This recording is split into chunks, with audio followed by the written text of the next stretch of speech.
Assalamualaikum. Waalaikumsalam warahmatullahi wabarakatuh. Mari kita bersolat terlebih dahulu, Bapak. Allahumma sholli ala sayyidina wa maulana Muhammad. Dengan Bapak siapa dan dari mana? Dari hamba Allah, dari Kubawungu Brebes. Baik Bapak, silahkan bisa bertanya langsung kepada Buya. Ya, terima kasih. Assalamualaikum Buya. Waalaikumsalam warahmatullahi wabarakatuh. Buya Yahya yang kami hormati dan kami muliakan. Begini Buya, kehidupan di tengah-tengah masyarakat banyak orang yang memiliki ilmu hikmah. Katanya di sana bisa mengundang ruh seseorang yang sudah meninggal dunia, kemudian bisa diajak komunikasi. Itu bagaimana menurut pandangan Buya? Syukran atas jawabannya Buya. Wassalamualaikum warahmatullahi wabarakatuh. Waalaikumsalam warahmatullahi wabarakatuh. Pertama, kami tidak pernah berguru dengan orang yang mengajari seperti itu. Sehingga kami tidak pernah tahu ilmu itu. Satu. Kemudian yang kedua, kita harus tahu bagaimana hukum orang yang telah meninggal dunia.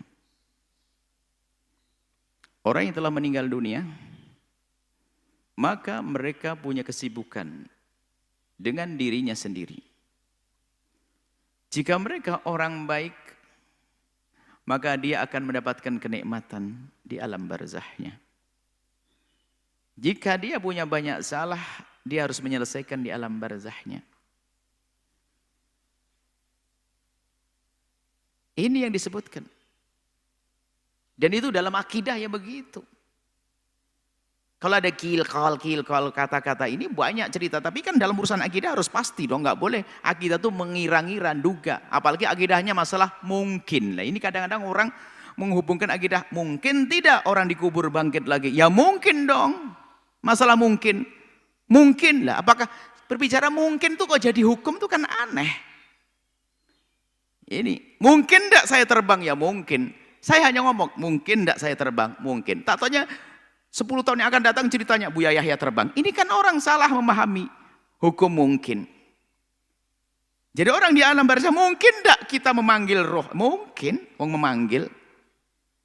Cuman datang tidaknya ini babnya beda, mungkin. Bukan berarti kalimat mungkin menjadi kenyataan. Mungkin. Ini dalam dialog hukum akal kan. Mungkin. Tapi dalam urusan akidah kita, mereka punya urusan. Punya urusan.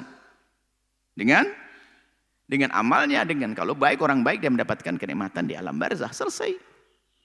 Disodorkan. Kalau yang tidak baik disodorkan, panas api di pagi dan sore. Kisah keluarga Fir'aun. Yang mendapatkan kenikmatan. Oh, ceritanya kan itu kan cerita sinetron itu. Sudah jahat dan sebagainya, balas dendam, jalan-jalan ke mall pakai baju merah, itu kan film. Nah, jadi seperti itu. Kemudian, lah ini bicara tentang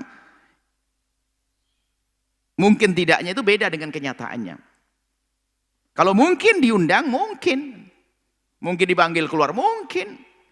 Karena pernah terjadi kepada Nabi Isa alaihissalam, ada orang dikubur, dibangkit, dihidupkan lagi, orang mati dihidupkan lagi. Ini kan mukjizat. Kemudian kan masuk kaidah. Kalau terjadi pada nabi-nabi terdahulu bisa saja itu jadi karamat umat Nabi Muhammad. Itu mungkin, tapi nggak boleh saya ngaku-ngaku hidup orang mati. Kalau Nabi Isa pernah menghidupkan orang meninggal dunia sebagai mukjizat, saya umat Nabi Muhammad sebagai karamah bisa menghidupkan orang mati. Loh itu kan kalimat hukum akal mungkin, tapi kan apakah saya menghidupkan orang mati? Ini kan babnya beda. Dan memang betul nanti ada di akhir zaman orang menghidupkan orang mati. Bukan keramat, namanya Dajjal. Dajjal menghidupkan orang mati, belah dada, hidup lagi Dajjal. Sekarang kita kembali urusan akidah, supaya kita tidak bawa kepada hal aneh-aneh. Jadi orang di alam barzah, sudah urusannya. Nah kemudian ini babnya beda, bab karomah. Tapi masa orang ngaku-ngaku punya karomah? Para kekasih Allah itu kalau punya karomah itu menyembunyikan karomah tersebut seperti menyembunyikan darah haid. Seorang wanita menyembunyikan darah haid. Artinya mungkin ada seorang kekasih Allah diberi oleh Allah kesempatan ngobrol dengan orang telah meninggal dunia. Dan karomah itu kayak mujizat, bukan suka-suka kita ngeluarkan, bukan. Lah ini kerjanya manggil, panggil ini roh, ini panggil, ini panggil. Ini jauh dari selama ini yang ada di dalam pembahasan. Ini makanya mohon maaf urusan akidah jika dari orang-orang yang mengkritisi harus dengan hujah-hujah akidah. Kita kan punya akidah. Tidak usah jauh-jauh deh kita selama ini yang kita pegang apa? Kitab Syarah Jawahir Tauhid. Bagaimana tentang menghidupkan orang mati dan tentang kehidupan urusan alam barzah dan sebagainya ada. Jangan ilmu. Jadi seperti itu. Nah, kalau sifatnya karamah, tiba-tiba dihabarkan satu wali besar, tiba-tiba dipikir semalam ngobrol orang meninggal dunia, ini adalah babnya kasusnya tidak setiap saat, hanya kejadian saat itu. Lah ini setiap mendatangkan, wah datang suaranya begini, ini sudah. Ini di luar pembahasan kita. Ini dunia enggak tahu dunia apa itu Allah alam. Jadi enggak usah kita ikut-ikutan yang demikian itu. Ahli hikmah itu maknanya apa sih? Ahli hikmah. Ahli hikmah ada orang yang Allah beri di dalam dirinya itu kelebihan doanya dikabul. Memang ada orang doanya dikabul. Ahli hikmah baca-baca ayat Quran sembuh. Memang kita menemukan satu orang baca ayat kursi untuk satu orang demam sembuh. Saya baca dia berkali-kali nggak sembuh. Padahal ayat kursinya sama. Ada seperti itu. Karena apa? Allah titipkan, yang menyembuhkan kan Allah seperti obat. Satu obat anti pusing diminum seseorang sembuh, diminum orang lain belum tentu sembuh. Padahal obatnya sama, penyakitnya sama. Sama, orang mendoakan kalimat sama ada. Ini kasus masalah pengkabulan Allah kasih dan tidak kasih. Jadi kalau ada orang mengaku dirinya ahli hikmah, atau ahli hikmah maksudnya mengajar hikmah. Hikmah jangan dirubah menjadi ilmu perdukunan, tidak. Hikmah itu adalah dengan membaca firman-firman Allah dengan penuh keyakinan bahwa Allah yang memberi. Kalau bahasa sederhana kita tawassul dengan bacaan Al-Quran, semoga Allah menyembuhkan. Dalam bahasa Nabi istilah ruqyah. Ruqyah itu membaca surat Al-Fatihah agar disembuhkan. Allah yang menyembuhkan seperti itu. Tapi kalau sudah ditambahi dengan hal yang aneh-aneh, Anda jauh-jauh dari demikian itu. Anda yang nyata saja yang jelas. Seperti ini, mohon maaf ini karena ini adalah kadang sudah marak, ramai. Akhirnya memang orang dalam keadaan bingung itu lebih senang dengan yang aneh-aneh. Seperti orang yang hanyut di sungai itu sudah jadikan pegangan, asal aja rumput jadikan pegangan, nggak tahu. Bukan sesuatu yang kuat. Makanya biarpun dalam keadaan bingung, yuk kita pegang yang benar syariah dong. Masalah akidah jelas dong. Jangan urusan yang begitu. Urusan hikmah yang seperti itu. Hikmah ada. Kita tidak menafikan urusan istilah hikmah.